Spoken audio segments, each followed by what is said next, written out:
애초에 대학원을 전략적으로 대기업 연구개발직 취업 목적으로 진학한 사람은 처음부터 무조건 서울대, 카이스트, 포항공대 석사학위만 노리고 준비합니다. 다른 학교는 특수한 경우를 제외하고는 아예 쳐다보지도 않습니다. 이분의 목표는 오로지 대기업 연구개발직 취업이거든요. 안녕하세요, 꾸기입니다.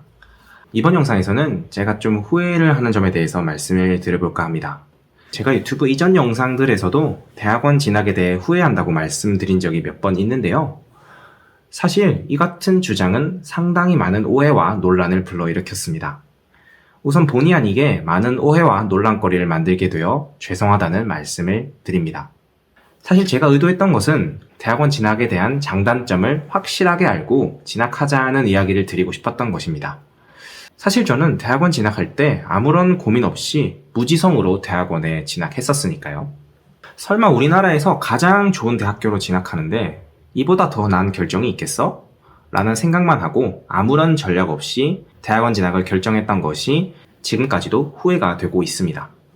대학원에 진학한다는 말은 곧 전문 분야를 가지게 된다는 말과 같습니다.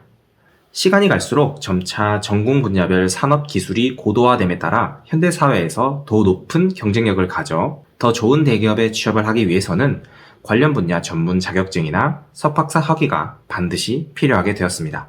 그래서 수많은 사람들이 전문 자격증을 따기 위해 열심히 노력하고 있죠. 대세를 따른다는 것은 수많은 사람들이 가는 길을 함께 따라간다는 말입니다. 이 말은 곧 평범하고 안정적인 삶을 중요시한다는 말과 같습니다. 여전히 대학원 진학은 현재 대세임이 분명합니다.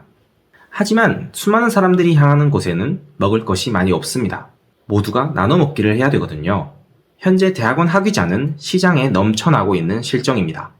대다수의 대학원 학위자들이 바라는 취업 루트는 과연 무엇일까요? 아시다시피 대부분 국가기관 연구소나 대기업 연구개발직일 것입니다. 그런데 매우 아쉽게도 이쪽 일자리는 매우 한정적이라는 함정이 있습니다. 그렇게나 많은 대학원 학위자들이 석박사 학위를 받고 시장에 나왔는데 좋은 일자리는 매우 적습니다. 그럼 어떻게 될까요? 최상위 대학원에서 졸업한 석박사 학위자들만 경쟁력을 갖출 수 있고 원하는 기업에 들어갈 수 있을 것입니다. 시장의 원리는 매우 단순하거든요. 이와 반면에 실제 산업 현장에는 석박사 전문 인력이 굉장히 부족한 실정입니다. 제가 다니고 있는 스타트업에서도 석박사 인력이 굉장히 부족한 실정인데요. 제가 생각하기에 애초에 석박사 학위를 가지게 되면 안정적인 직장에서 몸이 편한 연구개발직을 하려는 마인드가 굉장히 강해지기에 어쩔 수 없는 현실이지만 저는 여전히 이쪽이 블루오션이라고 생각합니다. 석박사 학위를 받고 스타트업에 대우받고 취업하는 것도 정말 좋은 선택지 중에 하나입니다. 석박사 이후에 저는 이런 길도 있다는 것을 좀 말씀드리고 싶습니다. 그래서 저는 이번 영상에서 좀 말씀드리고 싶은 것이 대학원 진학은 매우 신중하게 결정해야 된다라는 말씀을 좀 드리고 싶고요. 반드시 자신만의 전략을 세운 다음에 대학원 진학을 결정하셔야 된다고 생각합니다. 대학원 학위가 자신의 목표에 다다르기 위해 반드시 필요하다고 판단했을 때 전략적으로 진학해야 하는 곳이 되어야 된다고 생각합니다. 이런 전략을 먼저 짜고 대학원에 진학한 사람과 아무런 전략 없이 대학원에 진학한 사람과의 차이는 굉장히 큽니다. 애초에 대학원을 전략적으로 대기업 연구개발직 취업 목적으로 진학한 사람은 처음부터 무조건 서울대, 카이스트, 포항공대 석사학위만 노리고 준비합니다. 다른 학교는 특수한 경우를 제외하고는 아예 쳐다보지도 않습니다. 이분의 목표는 오로지 대기업 연구개발직 취업이거든요. 따라서 이런 분은 박사학위도 쳐다보지도 않습니다. 취득하는데 시간이 오래 걸리기도 하고 SKP 석사만 따더라도 연구개발직에 취업이 가능한 곳이 많기 때문입니다. 아무런 전략 없이 대학원에 진학한 사람이 박사를 진학해야 될지 말아야 할지 고민하고 있을 시간에 애초에 처음부터 SKP 대학원 석사 이후 대기업 연구개발직 취업 전략을 가지고 진학한 사람은 처음부터 목적의식에 따라 움직일 겁니다. 목적의식을 가지고 움직인 사람과 아무런 목적의식 없이 움직인 사람이 석사학위 2년간 얼마나 많은 결과물의 차이가 날지는 안 봐도 뻔하겠죠. 따라서 저는 대학원 진학을 저처럼 무지성 진학을 하신다거나 현재 취업이 안 돼서 대학원 진학을 하신다거나 군대를 가고 싶지 않아서 진학하는 것에는 나중에 후회하게 되실 확률이 굉장히 높다는 말씀을 드리고 싶습니다.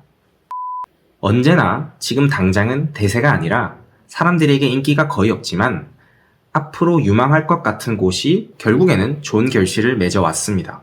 대표적인 예시로 2010년도 초반의 컴퓨터공학과를 들 수 있겠습니다.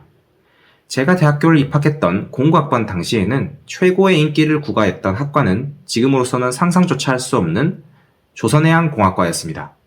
그 다음이 바로 기계공학과였죠. 그때 컴퓨터공학과는 어디다 비빌 건덕지조차 없던 시절이었습니다. 그런데 10년이란 시간이 지나 지금은 어떻게 되었나요? 정반대가 되었죠. 또 다른 예시로 불과 5년 전 문재인 대통령이 당선된 이후 탈원전을 한다고 하자 원자력 및 양자공학과 대학원에 진학했던 학생은 거의 없었습니다.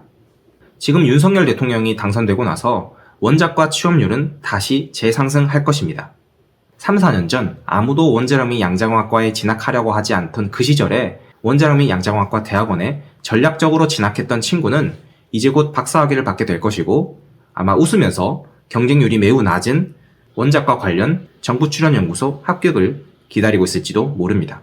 지금 당장 많은 사람들이 가는 곳이 가장 좋은 선택이 아닐 수도 있다는 사실은 우리가 지금 살고 있는 세상에서도 많이 관찰해 볼 수 있습니다. 이번에 터진 비트코인 떡락 사태도 결국 마찬가지입니다.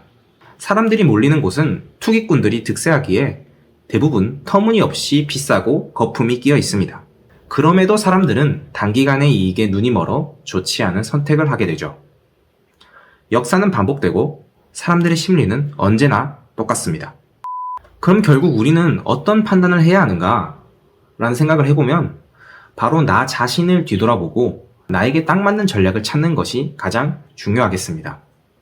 내 옆에 사람, 다른 사람이 이거 좋다, 저거 좋다라고 해봤자 나에게 안 맞으면 안 좋은 것입니다. 결국 나에게 잘 맞는 것은 나밖에 모릅니다. 부모님도 모르고 교수님도 모르고 내 여자친구도 모릅니다. 오늘의 결론. 자신에게 잘 맞는 옷을 찾아서 잘 입자. 자신만의 인생의 전략을 잘 짜자. 오늘도 시청해주셔서 감사합니다. 안녕히 계세요.